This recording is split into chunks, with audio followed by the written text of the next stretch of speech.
Hello everyone and welcome back guys to a brand new video where today we're here back on F1 2019 for the opening round of the LCR F1 Season 8 Championship.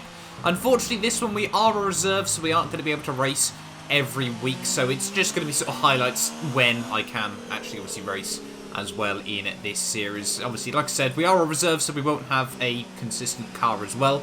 But we kicked the season off in the Ferrari, and just like the Formula 2 race a couple of days back, qualifying, let's not discuss qualifying, but we do find ourselves starting P19 on a set of the medium compound tyres. We're going to try and go for the one-stop strategy here today, but we're ready then on the grid for the start of this race. It's 5 lights here in Bahrain, and it is lights out, and away we go for the start of LCR Season 8. They're getting off to a fairly poor start in the end, unfortunately just getting a little bit too much wheel spin on the upshift in towards third gear there. But you can see on the run down towards turn 1, they're a little bit Constantina and up on the inside there, so we're going to try and split a couple of cars there. There's someone on the inside, that's Felipe, as well as my teammate LCR Apex, who we are able to get around the outside there. So we've made up 3 places off the start, already up into P16 of this Grand Prix there, as Mel, very, very slow on the inside there, just getting pinched. Luckily, he does get the run on the exit of the corner there, so we're going to have to slot in behind him this time around, as you can see, heading down the hill here.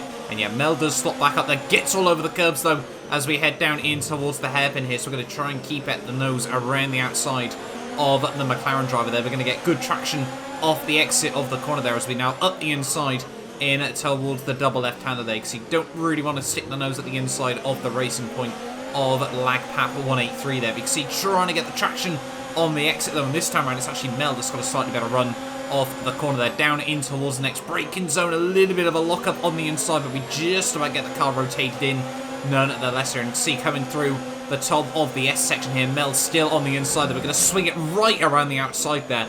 Unfortunately, pick up a warning for track limits, even though the wheel was on the white line, not over it there. But yeah, we now move ourselves up into P14 of the Grand Prix there. So 5 places made up on the opening lap of this race. There's Crisoto and John going side by side through the final couple of corners there. Mel tries to go for a little bit of a lunge, but isn't able to make that move work there, as KJ Gamer leads the way at the end of lap 1 there. But certainly a lot of battling going on in this opening lap of the Grand Prix there. John still trying to look up the inside of Crisoto as we head in towards turn 1 there. Is it Crisoto, Crisito? I don't really know at the end of the day there. A bit of contact, I think, coming in behind us as we head through the next couple of corners there. You can see John just getting squeezed out over the curbs, struggling a little bit on that set of the hard compound tyres there, as we're going to think about going for a look up the inside in towards turn 4 there, but can't make anything work this time around there, as we now head down in through sector 2. Through the S's we go once again there. There's 2 cars gone off on the outside there. Not too sure what's happened there. I think that's, I'm not actually too sure who that was at the end of the day. But yeah, that's going to move us up now into P12 of the race there. So now 7 places made up in the opening lap and a half here in Bahrain, as we head now out onto the back straight there, getting a little bit of a wobble on the exit there. And you can see we've now got Jax YT just behind us as we head down the back straightaway. We're going to move to the outside in towards the braking zone there, and he's going to completely run me off the road. No idea what that was all about there. He almost put himself off the circuit as well there, so no idea why we didn't warrant any track space whatsoever in that situation. But we're going to slot back down into P13 of the Grand Prix there. Jack's getting very, very loose off the exit of the corner nonetheless, as we head now down in towards the final braking zone of lap 2 here. You can see just trying to get the power down there. Syrah sets the fastest lap of the Grand Prix for the Williams team there, as now onto lap 3 we go. Should hopefully now with the DRS just be able to try and maintain some consistent pace here over the next couple of laps. So you can see it was a little bit of a battle starting to form just in front of us here. As you can see, John gets all kinds of loose. There he comes towards us across the circuit there, and I've got no idea how we avoided that one. Let's have a look at that on the slow motion there. You can see John, we're on pretty much full lock there, and there was, according to him, contact on his screen, but somehow we got away with that one. No damage for ourselves, and we can live to fight another day there, now up into P12 of the Grand Prix. But yeah, that could have very, very easily been race over in, you know, just a little bit of front wing damage could really, really cost you so much time around this circuit here. And I mean, we were trying to stick in the DRS train of Crisito and Jax here. As you can see, Jax is now rubbing down the pit wall, trying to give himself damage. Not too sure what's going on there, but we'll try to have a look around the outside as we head down in towards turn 1. Hopefully we're going to be able to make the move work around the outside there. And yeah, I think, yeah, we're going to hang him out to dry off the exit of the corner there. Do what he did to me a couple of laps ago. So now we're going to have to try and go defensive in towards the next couple of corners here. Just trying to sit in the middle of the road there. Mel's going to try and look around the outside of Jax there. And I think he's actually going to be able to make that move work. They still might be side by side as we head down in towards the S's there. But we try and break away from that battle as quickly as possible here. And you can see as we now head on to lap 6 here, we're already fighting for points in this Grand Prix there. Crescito thinks about going defensive, but we're going to make the move very, very clear that we're going to the inside there. A bit of contact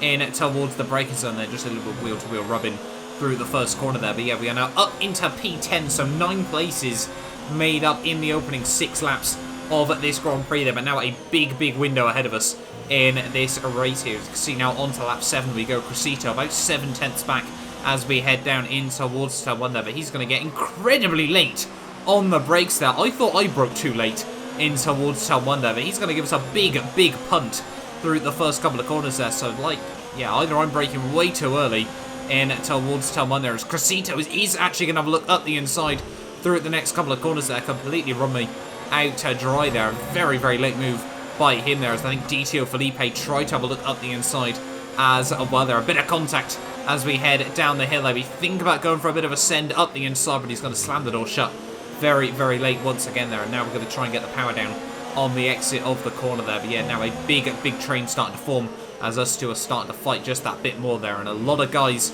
you know, there's a few cars up the road on the mediums, but there are quite a few as well on a set of these soft compound tyres here. We're trying to, you know, make the two-stop work in this Grand Prix there, so we've got to be careful about those guys as we get a big, big rear lock through in towards the end of the back straightaway there. That could have very, very easily been a big snap and us off into the runoff area there. But you can see we do hold it that time round as we're now still all over the back of Crescito here as we head down in towards the final couple of corners of lap 7 here. We think about going for a move up the inside in towards the final corner there. We're going to just sit back at the moment. We don't want to go for a lunge in towards the final corner there. Crescito gets all loose out of the final corner there, so we're going to be passing. We've got the DRS as well. Surely there's not going to be much you can do to defend from that one there. And yeah, on the run towards turn 1 there, we're going to be able to make up a couple more places now as a few drivers starting to make their pit stop here in this race. Crescito once again just ever so slightly into the back of us as we head down in towards turn 1. And now we've got to try and defend once again here. Is he going to have the DRS? He will do, but I don't think he's going to be able to get the run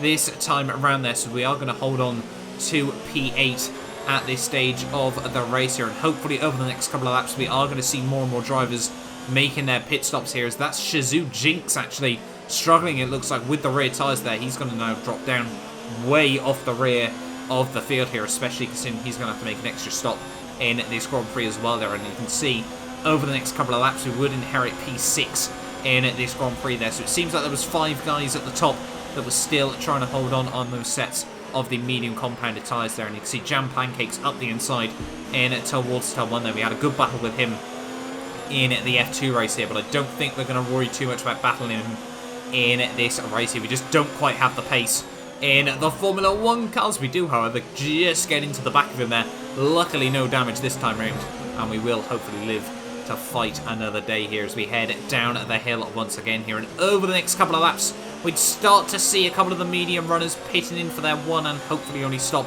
of the Grand Prix. They're trying to take as much DRS as we can from Jam Pancakes here. And yeah, that's Amazed and Ewan both now onto a set of the hard compound tyres here. And it's quite a long way to go to the end of the race here, but the hards should be able to make it work there. As you can see, end of lap 11, we were a little bit conscious of the undercut here, so we are going to dive it in to the pit lane on the end of that lap, get the car slowed down nice and tidy there, just about into the pit lane here. And obviously in the Ferrari, we have got one of the earliest pit boxes here on the grid, but a nice 2.5 second pit stop there for ourselves is going to mean we're going to drop outside of the top 10 here. But obviously a lot of these guys are either going to have to make, well, everyone pretty much in front of us is, well, about 7-8 cars are going to have to make another pit stop in this Grand Prix. We were effectively, you know, it was a bit of a weird one, where obviously some drivers were going to have to make another stop, but they were theoretically going to be quicker than us between now and the end of the Grand Prix.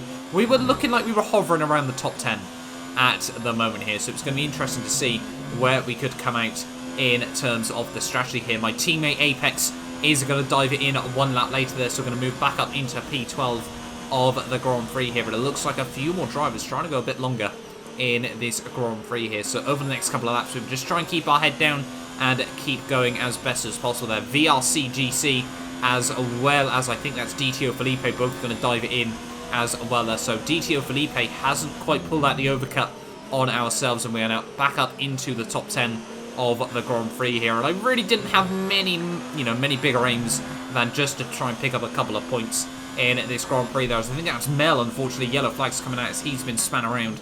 So very, very unfortunate for him as well in this race. But yeah, it wouldn't take long before Jam Pancakes was all over the back of us once again here, as you can see on the run towards turn 1 there. And again, we're not really going to try and do much in the way of defending there as we head down in towards turn 1. Just going to try and keep it nice and tidy and keep our head down and focus on our race, obviously, because there are still a few more cars that need to dive it into the pit lane in the late stages of this race here. As you can see now, end of lap 17, we've actually got John Pap now into the pit lane here. He tried to start on the set of the hard compound tyres, so he's going to be very, very quick in the late stages of this race there, but a good few seconds behind us as he heads out of the pit lane here in this race here. So we've got about 11 laps to go, and we've just keeping our head down, trying to focus on our own strategy at the moment there. As you can see, 7 laps to go now. John was closing in very, very quickly to the rear of us here as we head down in towards turn 1 there. And it looks like we are going to drop outside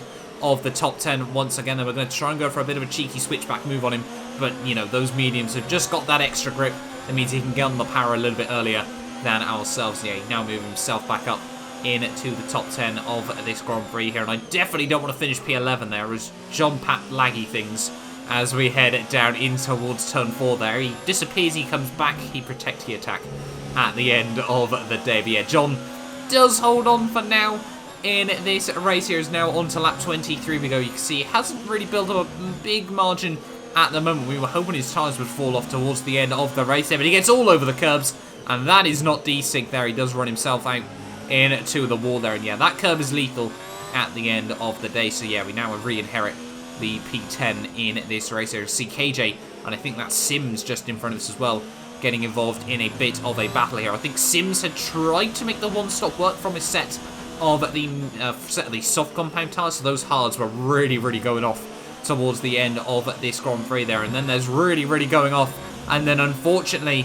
it would be a puncture for Sims with just 1.5 laps to go of this race there. He's on the outside, you can see there, and struggling with a left rear puncture there. So we're now up into P9 of this race there. So nice to know we've got a little bit of cushioning in terms of the positions here as we head now on to the final lap of the Grand Prix there. You can see DTO Felipe just behind us here. We did have a 3-second time penalty at the moment, so it was going to be very, very close if he was going to be able to get the jump on us here as we head down in towards the final few corners of the Grand Prix. The gap just 2.8 seconds at the moment here, so it was looking very, very tight as we head down in towards the final couple of corners of this race. We've got no extra fuel, no extra ERS as we head out of the final couple of corners. It's going to be P9 from P19 on the grid there, but unfortunately DTO Felipe only just gets that place from us at the end of the race there. But yeah, a really, really good fun race nonetheless at the end of the day. P19 to P10,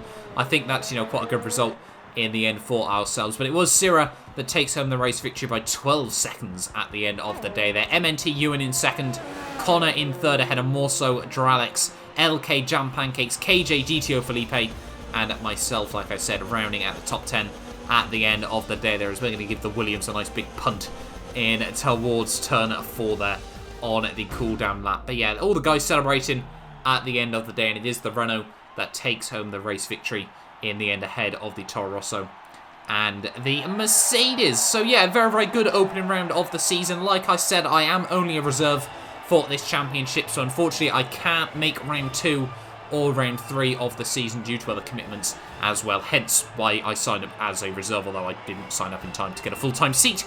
But apart from that though, hopefully we will be back for round 4, where I think we head to Monaco, if I'm not mistaken. Monaco and Baku are a couple of races soon up on the race calendar, so they are hopefully going to be quite interesting. Monaco should theoretically be a good chance to score some points for ourselves, but we will wait and see about that at the end of the day there. But yeah, that was a good fun race nonetheless. So you can see we only picked up the warnings right towards the very end, apart from that one on lap 1 there. So that was rather frustrating at the end of the day. But thank you all so much for watching this video nonetheless. Do get yourself subscribed if you're new around here and you do want to see more F1 2019 content on the channel. But yeah, we will hopefully be back soon for more LCR content.